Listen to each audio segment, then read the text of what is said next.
Assalamualaikum warahmatullahi wabarakatuh. Perkenalkan, kami dari kelompok 7 yang beranggotakan saya sendiri, Afida Ismail Adaha, Anastia Nur Alisa, Astri Dena Yanwarlin Mutaali, Muhammad Nasih, dan Rusmina. Di sini saya akan menjelaskan pengertian CB. Anak berbakat istimewa, cerdas istimewa akan mengarah pada anak yang memiliki kecakapan intelektual superior, yang secara potensional dan fungsional mampu mencapai keunggulan akademik di dalam kelompok populasinya. Menurut KBBI, kata cerdas memiliki arti sempurna perkembangan akal budinya untuk berpikir, mengerti, atau memahami sesuatu, dan bakat adalah dasar kepandaian, sifat, dan pembawaan yang dibawa sejak lahir. Dari definisi tersebut, maka anak berbakat adalah anak yang mempunyai kemampuan yang unggul dari anak rata-rata atau normal, baik dalam kemampuan intelektual maupun non-intelektual, sehingga membutuhkan layanan pendidikan secara khusus. Perkenalkan, saya Anastia Nur Alisa. Di sini saya akan menjelaskan tentang jenis kecerdasan dan bakat istimewa anak berkebutuhan khusus. Anak cerdas istimewa dan berbakat istimewa dibagi menjadi 3 golongan sesuai dengan tingkat intelijensi dan kekhasan masing-masing. Baiklah, yang pertama ada superior.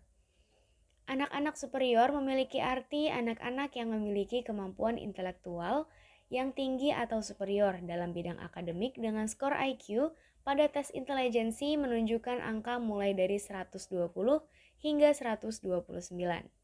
Yang kedua, gifted atau anak berbakat. Anak berbakat memiliki tingkat kecerdasan tinggi bila diukur dengan tes intelijensi kurang lebih 125 hingga 140. Di samping itu, mereka juga mempunyai bakat yang istimewa atau menonjol, antara lain berbakat dalam seni musik, drama, keterampilan, dan keahlian memimpin masyarakat. Lalu yang terakhir yaitu jenius, mewakili golongan anak yang memiliki IQ 140 ke atas. Jenius memiliki arti anak yang memiliki tingkat intelijensi tinggi dari 140 hingga ke atas. Istilah ini juga dipakai terhadap seseorang yang memiliki bakat atau kemampuan luar biasa. Anak jenius adalah anak luar biasa cerdasnya sehingga dapat menciptakan sesuatu yang sangat tinggi nilainya. Bila diukur dengan tes intelijensi, IQ mereka paling rendah 140, sedangkan yang paling tinggi dapat mencapai 200 lebih. Baik, selanjutnya akan dijelaskan oleh teman saya. Baiklah, di sini saya akan melanjutkan presentasi dari teman saya. Di sini saya akan membacakan tentang karakteristik anak berkebutuhan khusus yang memiliki kecerdasan dan bakat istimewa menurut Utami Munandar, atau bisa disebut dengan ABK anak Cibi. Yaitu yang pertama, membaca pada usia lebih muda, mampu membaca dengan cepat dan lebih banyak. Terus yang kedua, memiliki pembendaharaan kata yang luas. Yang ketiga, mempunyai rasa ingin tahu yang kuat. Yang keempat, mempunyai minat yang luas terutama terhadap permasalahan orang dewasa. Yang kelima, mempunyai inisiatif dan mampu bekerja secara mandiri. Dan yang keenam, mampu menghasilkan ide-ide yang orisinal. Ketujuh, mampu memberikan banyak ide dengan lancar. Dan 8, luas dalam berpikir. Maka dari itu, anak ABK Cibi ini tuh lebih banyak berpikir. Ia juga berpikir secara lebih luas dan lebih ke depan daripada anak-anak dari usianya. Oke, setelah itu akan dilanjutkan oleh teman saya. Assalamualaikum warahmatullahi wabarakatuh. Perkenalkan, nama saya Muhammad Nasih. Saya akan melanjutkan presentasi dari teman kelompok saya. Sini saya akan membahas tentang penanganan anak ABK Cibi. Ada beberapa hal penanganan anak ABK. Secara umum, penanganan anak ABK terbagi menjadi 4 macam.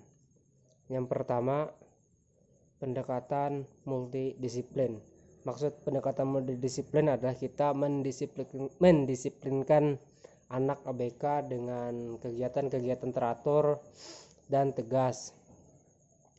Yang kedua, dengan dokter. Maksud di sini adalah seorang orang tua harus konsultasi dengan dokter agar mencapai tujuan yang konkret untuk anak ABK tersebut. Yang ketiga, mempercepat masa belajar. Mempercepat masa belajar bertujuan untuk melatih kemampuan dasar untuk anak ABK itu sendiri. Contohnya memakai baju, sendiri, makan sendiri, ataupun hal-hal mendasar lainnya. Yang keempat adalah kurikulum berdiskripsi, adalah metode pembelajaran yang memperhatikan perbedaan-perbedaan individu dan menyesuaikan dengan masalah siswa atau anak ABK tersebut. Selanjutnya akan dilanjutkan oleh teman kelompok saya. Rusmina, di sini saya akan menjelaskan tentang kebutuhan pembelajaran anak cerdas istimewa dan bakat istimewa. Adapun kebutuhan pembelajaran anak cerdas istimewa dan bakat istimewa ini, yang pertama ada program pengayaan horizontal, yang kedua program pengayaan vertikal.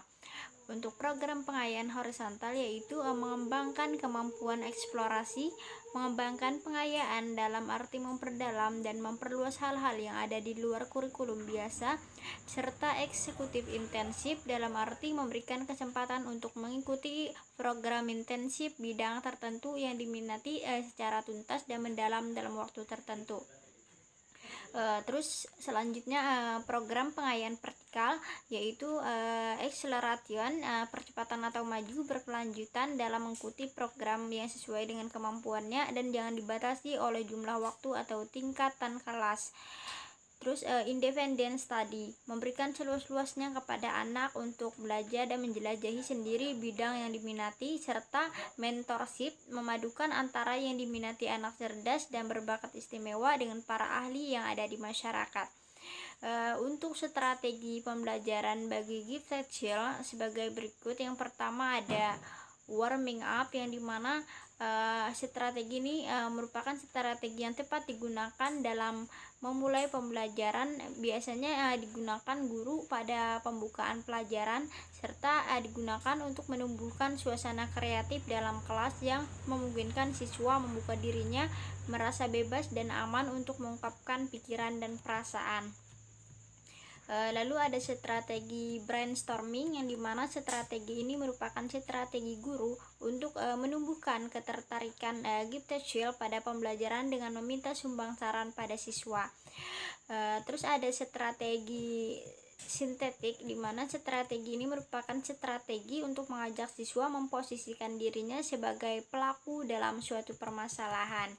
Yang terakhir ada strategi futuristik, yang dimana strategi ini